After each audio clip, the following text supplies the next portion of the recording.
Road మీద 50 రూపాయలు నెలకంట మేము చేస్తున్న వాళ్ళతో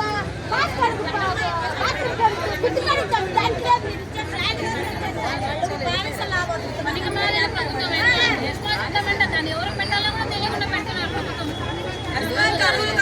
ఆయన చెప్తాడు మరి ఆయనే పెడతాడు.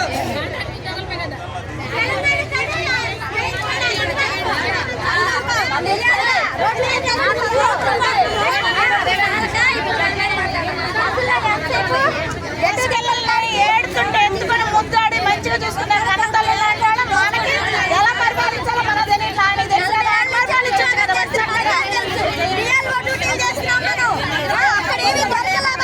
ఎడ్యుకేషన్ సర్వే చేయాలి, కోళ్ళు మేకలు సర్వే చేయాలి, సర్వశిక్ష అభియాన్ సర్వే చేయాలి, అన్ని సర్వే చేయాలి.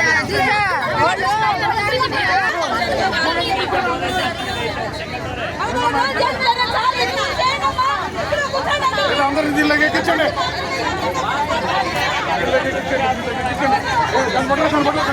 పడుకో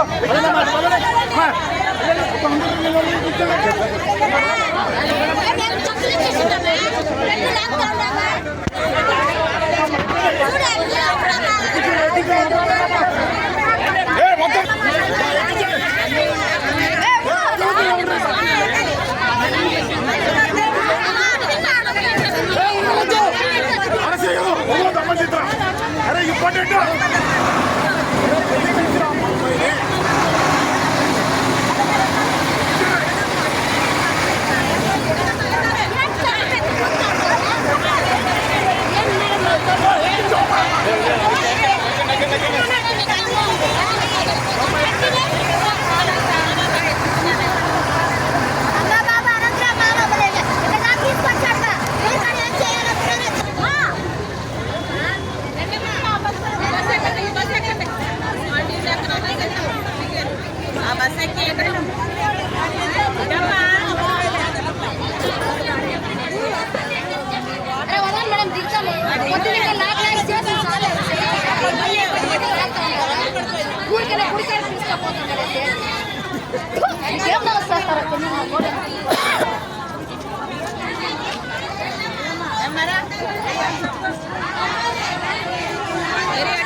సాఫ్ట్వేర్ లెక్కలో చేపిస్తుంది ఉద్యోగము. మేము 10వ తరగతి క్వాలిఫికేషన్ తో తీసుకున్నారు ఒకప్పుడు.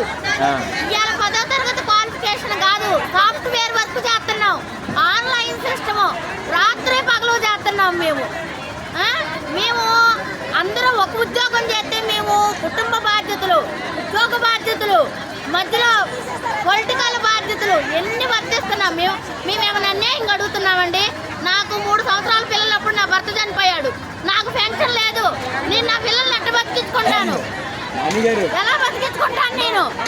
నా పరిస్థితి ఏమవ్వాలి? సంక్షేమ పథకాలకు మేము అర్హులం కాదా? మేమేమన్నా గవర్నమెంట్ ఉద్యోగస్తులమా? గవర్నమెంట్ ఉద్యోగస్తులు మేము కాదు కదా. మేము సంక్షేమ పథకాలు లేవు అంటే అమ్మఒడి లేదు పిల్లలకి, మాకు విడో పెన్షన్ లేదు. మేమేమైపోవాలి? మేమేమైపోవాలండి?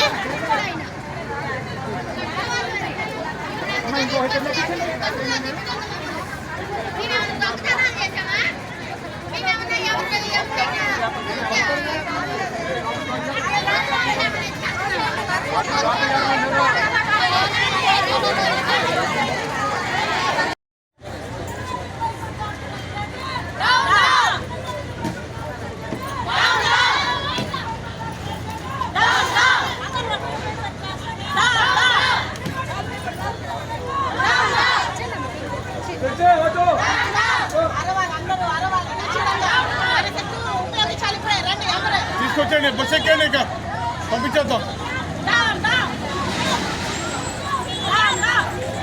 No!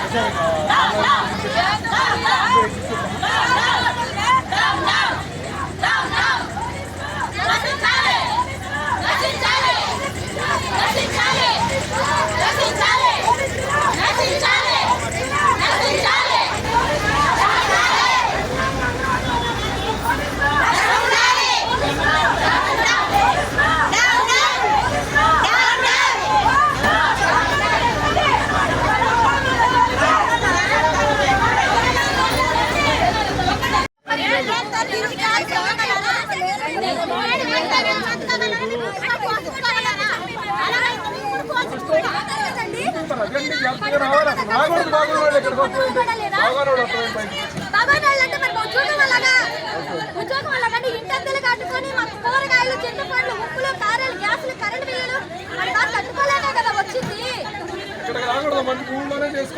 ఊళ్ళో చేసుకుని జరక్కే వచ్చేవి ఇక్కడికి ఇలా వస్తే అన్న జీతాలు పెంచుతాడేమో జగనన్న దయ చూపించి బీపీ షుగర్ అన్ని బీపీలు డౌన్ అయి పడిపోయి షుగర్ డౌన్ అయి పడిపోతే మీరు కూడా వెళ్తే వాళ్ళు టిఫిన్ చేస్తారు కదా. మీరు కూడా నమ్ముకోలేకపోతే వెళ్ళండి కూడా వెళ్తే టిఫిన్ చేస్తారు కదా.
ఆడపిల్లలు లేరా భార్య లేరా